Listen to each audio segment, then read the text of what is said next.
but Giannis is going to be due for a 4-year extension, meaning that you're going to be dealing with Giannis into his mid-30s, and that's somebody who's going to be eating up a lot of your salary cap. And I think the Spurs are very focused on not skipping steps.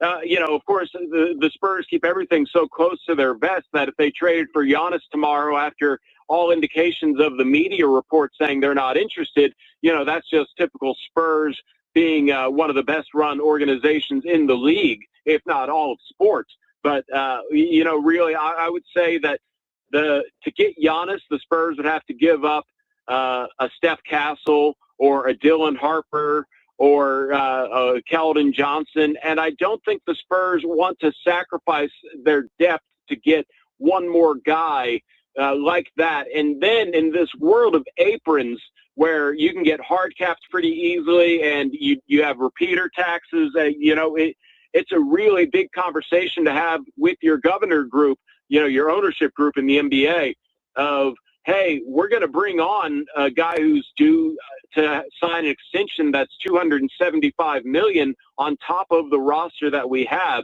And I think the Spurs might be interested in making a trade, but Giannis is probably just a little too rich for the uncertainty that could come with, having him in there. But, I do think that if the Spurs wanted to somehow bring in Giannis, even if it did cost them one of their young guys they don't necessarily want to give up, he does obviously make the Spurs perhaps the clear and away favorites.